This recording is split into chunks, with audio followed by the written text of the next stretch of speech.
Bismillahirrahmanirrahim. Assalatu wassalamu ala asyrafil anbiya'il mursalin wa ala alihi wa sahbihi ajma'in wa ba'd. Assalamualaikum warahmatullahi wabarakatuh.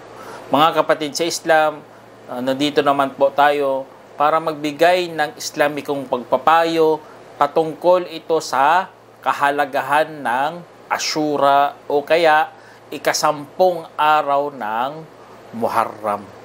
At alam po natin mga kapatid sa Islam na ang Ashura ay napapaloob sa buwan ng Muharram, kung saan ginawa po itong sagrado ni Allah subhanahu wa ta'ala.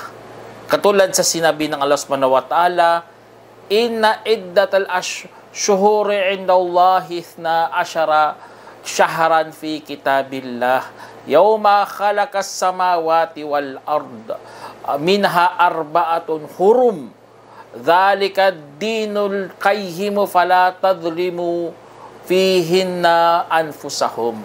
Sabi ng Allah subhanahu wa ta'ala sa 9 verse 36, sabi niya, katotohanan ang bilang ng buwan kay Allah ay 12 buwan sa aklat ni Allah sa araw kung saan nilikha ang mga kalangitan at lupa. At ito ay may 4 na sagrado. Iyan ang matuwid na reliyon. Kaya huwag ninyong aapihin diyan ang inyong mga kapwa. Opo mga kapatid sa Islam, may sagradong buwan sa isang taon. Ito po ay 4. Kasi ang 4 na ito ay kasunod-sunod ito. Katulad dito sa inulat ni Abu Bakrah radiyallahu anhu na sinabi ng propeta Muhammad SAW, ang taon ay may 12 buwan at mayroong 4 na sagrado at 3 ang magkasunod-sunod. Ang Dhul Qa'dah, ang Dhul Hijjah at ang Muharram at ang isa ay Rajab na nasa pagitan ng Jamada at Sha'ban. Inulat ni Bukhari at Muslim. Kaya ang 4 na buwan na ito mga kapatid sa Islam ay napaka-sagrado. At mainam na buwan kasi inangkin mismo ni Allah subhanahu wa ta'ala. Katulad sa inulat ni Abu Hurairah radiyallahu anhu na sinabi ng propeta Muhammad SAW, ang pinakamainam na pag-aayuno pagkatapos ng Ramadan ay ang Muharram na buwan ni Allah. At pinakamainam na sala pagkatapos ng obligasyon ay ang sala sa gabi, isinalaysay ni Muslim. Kaya mainam talaga to ang sagradong buwan mga kapatid sa Islam. Lalo na ang Muharram kasi nga pagkatapos ng Ramadan, ito po ang pinakamainam na pag-aayuno. Kaya po magaganap ito sa ating buwan na 2021 sa Huwebes. Sa August 19, 2001. Kaya po mga kapatid sa Islam, inaanyayahan po natin kayo para mag-ayuno sa sagradong buwan ng Muharram sa ikasampung araw na tinatawag natin Ashura. Sa Ashura, araw kung saan iniligtas ni Allah si Musa sa kamay ni Parao. Yun pala mga kapatid sa Islam na bakit tayo nag-aayuno bilang pagpapasalamat po ito na tinupad ni Allah subhanahu wa ta'ala ang kanyang pangako na hindi niya apihin ang mga alipin at mga manampalataya bagkus kanyang tutulungan. Kaya tinulungan po ni Allah subhanahu wa ta'ala ang mga Banu Israel sa kamay ng mapang-aping leader na si Paraon. Kaya po, merong hadith dito na inulat ni Ibn Abbas, radiyallahu anhu, nung dumating ang propeta Muhammad SAW sa Medina, kanyang nakita ang mga Hudyo na nag-aayuno sa Ashura. Kaya kanyang sinabi, ito ay dakilang araw kung saan, at kanilang sinabi, ito ay dakilang araw kung saan iligtas ng Allah si Musa at nilunod ang angkan ni Paraon. Kaya nag-ayuno si Musa bilang pagpapasalamat kay Allah.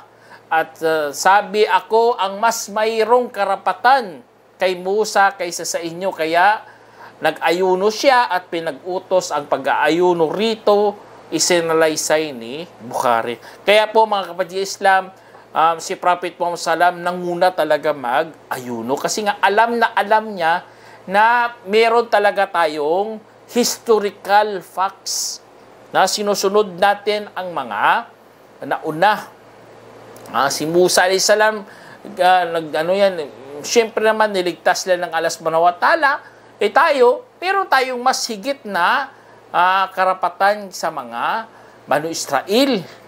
Kasi nga dakilang araw po ito na pinakita ng Allah subhanahu wa ta'ala ang kanyang makapangyarihang himala.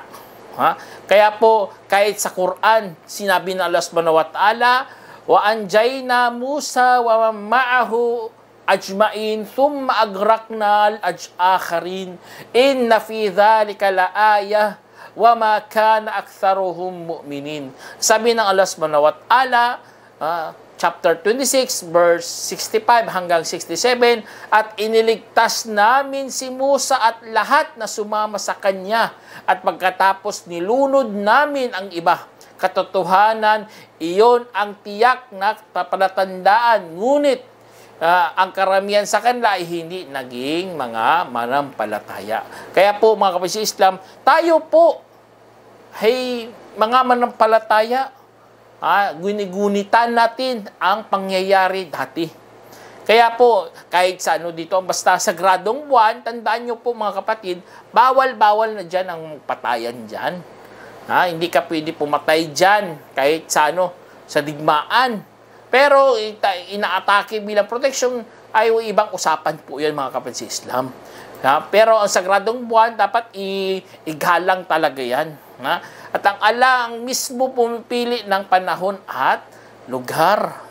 Kaya inaangkin niya yon ang sagradong buwan. Kaya ang Ashura mga kapatid sa Islam, napaka-importante ito bilang isang Muslim. Kasi nga, mayroong isang hadith dito na inulat ni Abu Hurairah radhiyallahu anhu, dumaan ng propeta sa mga tao mula sa mga Hudyo na nag-aayuno sa araw ng Ashura. Anong pag-aayuno iyan? Kanilang sinabi, sa araw na ito, iniligtas ni Allah si Musa at ang kangkan ng Israel sa pagkalunod. At nilunod rito ang si Paraon. At sa araw na ito, dumaong arka na sa bundok ng Jude, kaya nag-ayuno si Noah at si Musa bilang pagpapasalamat kay Allah. Sabi ng propeta salam, ako ang mas karapat-dapat kay Musa at sa nag-aayuno at pag-aayon sa araw na ito. Kaya pinag-utos niya pag-aayon sa kanya kasamaan, isinaysay ni Ahmad, at ang hadith ay daib o mahina. Siyempre, ang sa kwento dito, si Musa lang po.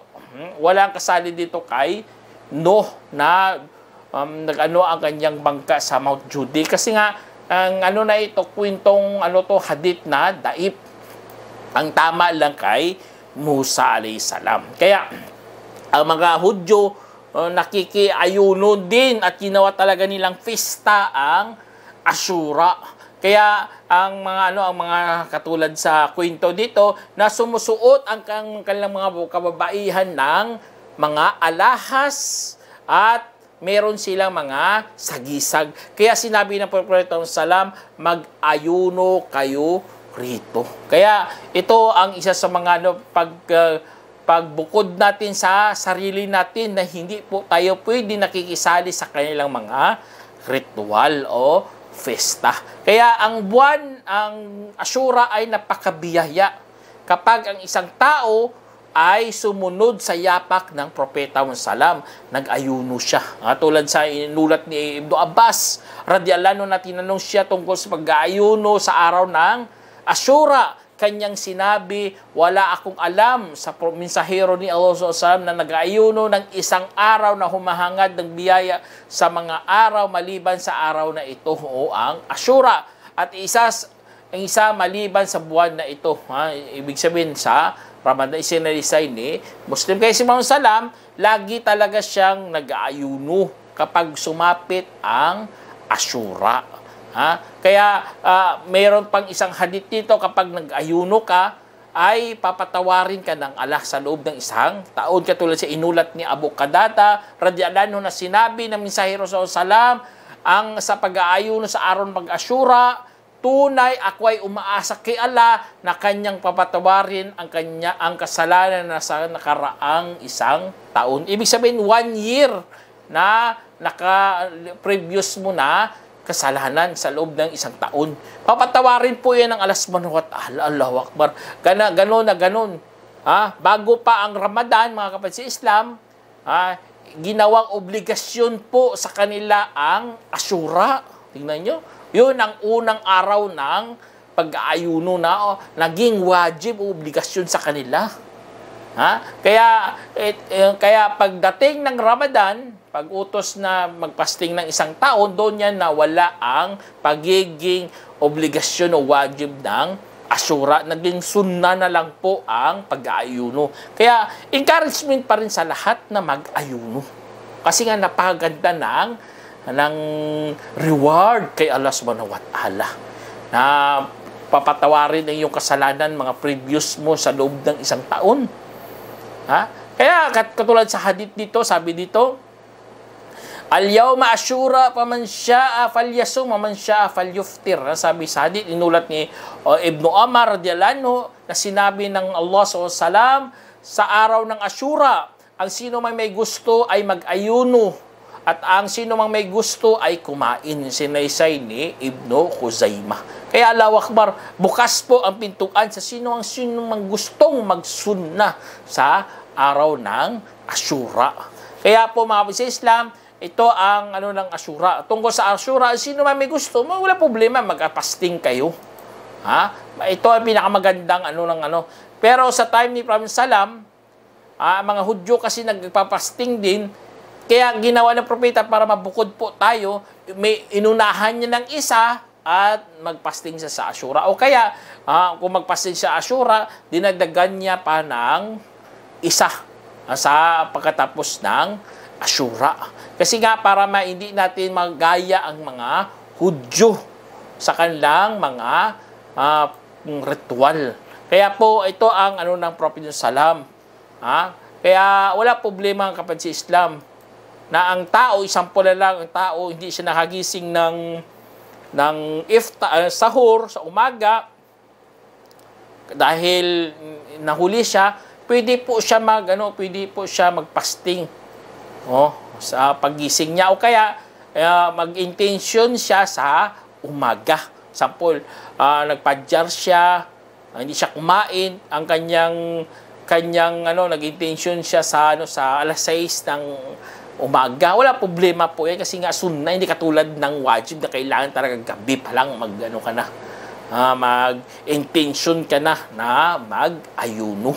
Kaya po ang kahit nga dito sa hadith na inulat ni Aisha radhiyallahu anha na ina siya ng mga manampalataya, dumating sa akin ang propeta sallam sa isang araw at nagsabi, mayroon ba kayong makakain? Aming sinabi, wala po. Kanyang sinabi, kung ganon ako ay mag-aayo. Tingnan nyo, kung ganon ako ay mag-aayuno. Ibig sabihin, umaga na. Wala problema po yan mga kapatid Islam. Basta sunna, hindi katulad ng wajib. Kaya po, tandaan nyo, ito ang mga kagandahan sa mga nag-aayuno kasi nga binabawasan po ang iyong kasalanan. Kaya wag nyo lang gayahin ang mga Shia. Kasi nga sa panahon ng Ashura, pinaslang po si Hussein, anak ni Ali noong 61 ng Hijri sa Karbala sa Iraq.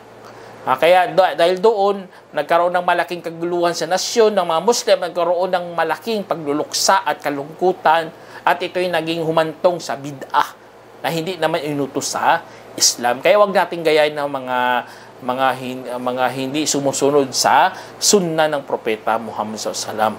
Kasi ang sunna lang ay mag-ayuno, hindi magluksa sa pagkabatay ng kani-kanino man dyan, o si Hussein man dyan, o si Hasan.